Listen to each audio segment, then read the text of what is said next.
Hey, good afternoon. We are doing an update here. It's summertime. It's June 22nd, and it's been a little bit of time since the last update. The last one I gave you, remember this step van? Yeah, I bought a step van, and I was going to do a bunch of stuff with it. Part of these updates were going to be kind of me outfitting it and, just making it into like this new vehicle that I really like, this whole conversion process. That was going to be some of the footage I was going to show as I talked about other things. Unfortunately, that vehicle has just kind of been in the shop dealing with rust for the last few months. I've gotten very little work on it. It's been kind of mechanical stuff, so I don't really know what to show you until I realize that I also bought an electric unicycle recently. So what is that?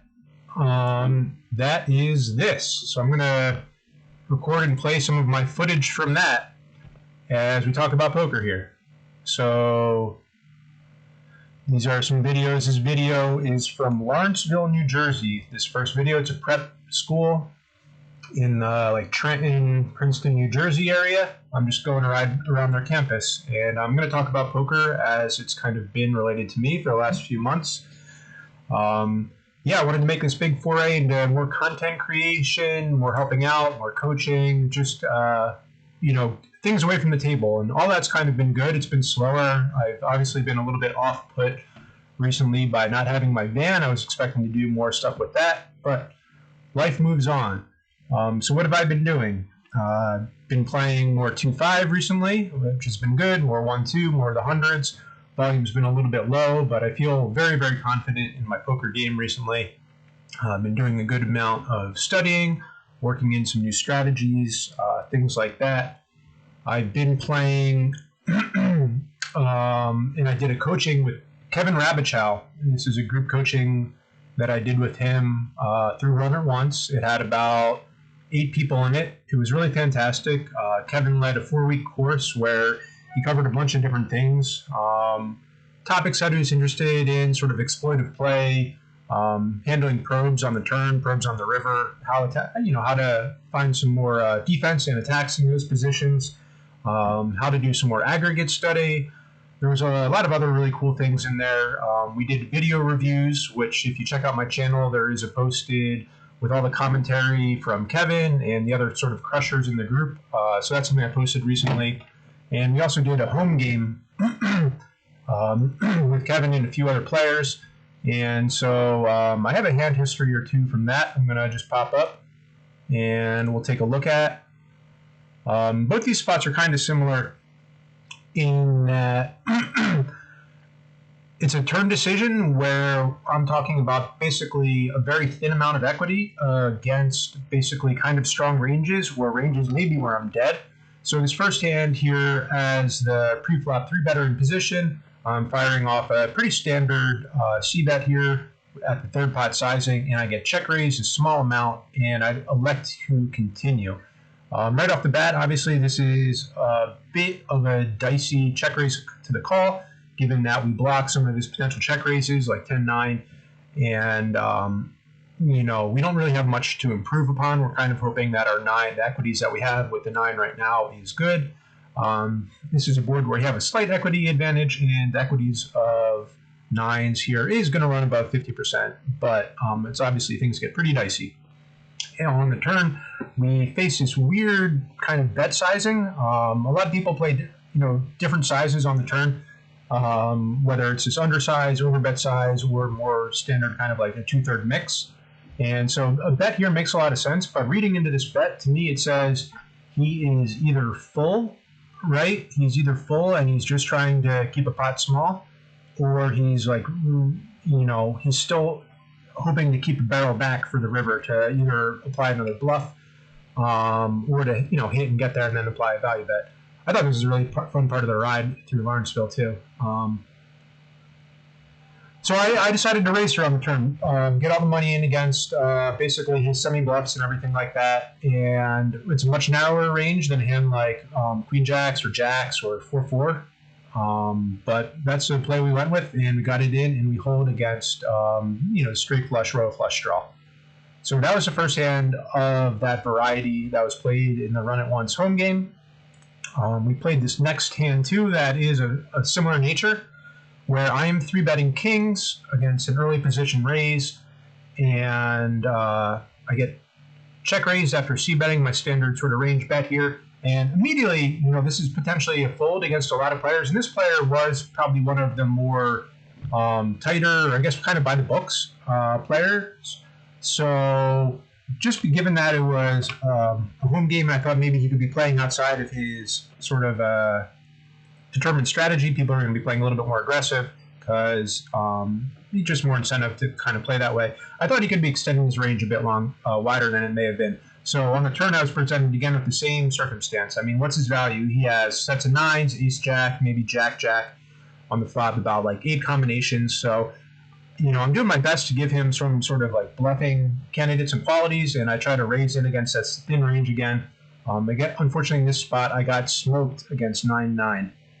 Both plays to me are very much sort of like thin, on the edge kind of stuff against really good players. So, are you going to do it? They should have the tendency to be either sort of like over aggressive in that spot to continue in those nodes. So here this video is moving on into, this is on the Delaware Canal in Pennsylvania. It is in Bucks County, sort of north of New Hope, near Tinicum. This is actually Tinicum Park, if anyone is familiar with there. So we're doing a ride from Tinicum now. I want to talk, I guess, a few other things about the Kevin that I thought were really good. I would highly recommend it to check all that stuff out.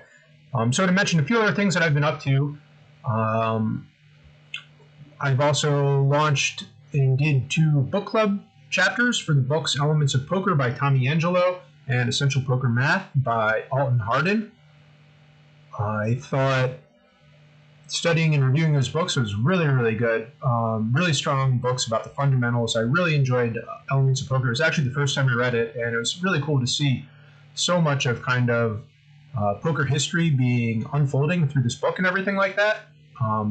So in the future, I'm going to keep reading and doing poker book clubs. I think I'm actually going to mix in some other things that are not exactly poker related, but performance related. I'm reading one about handling pressure right now that I think is going to be really excellent for a poker book. You see some disc golfers over there. The end of this video gets kind of fun. I'm going to try and time it here a little bit with that.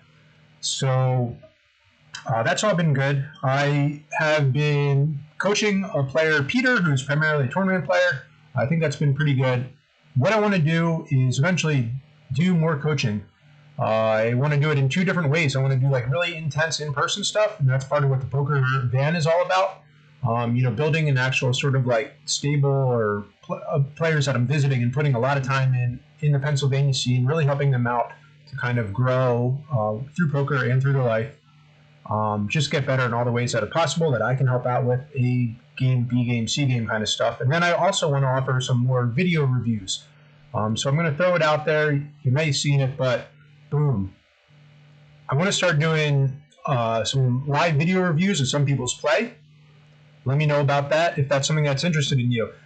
Basically, you can record a video of your play and explain, and about 40 minutes long, and I will watch it for 40 minutes. I'll give you an hour's worth of feedback. We're going to do it live, and we're just going to talk about all the ways I think it's a tremendous value at this point. But I want to basically be able to do this kind of every lunchtime, a couple of days a week. So I want to start building up people and creating a lot of value where we can be doing this 3-4 times a week and really kind of just banging out a lot of help. And so this is kind of cool. If you're also watching the video, I rolled up into a polo grounds. This is a polo match happening at the moment. And I'm going to maybe turn up the desktop audio. Maybe that'll help out kind of a little bit as we finish up here. So coaching is definitely something I'm interested in. I haven't really touched too much on the All-In Alliance in this video.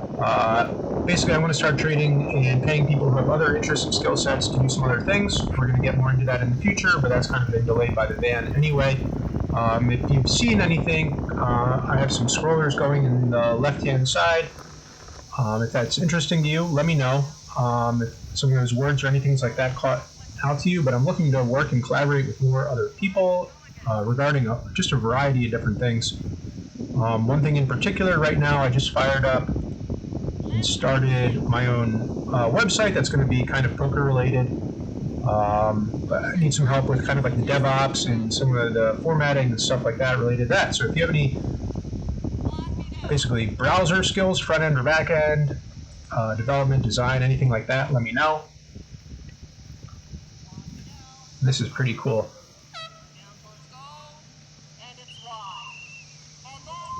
And he just missed, well, they won anyway, but that was like a game-driving goal right there at the end of the match. So that was the video for today. Those were my updates. I hope it all looked really good and sounded good. You're going to get more content like this. I hope this format works, and I hope it's entertaining. Thanks a bunch for watching.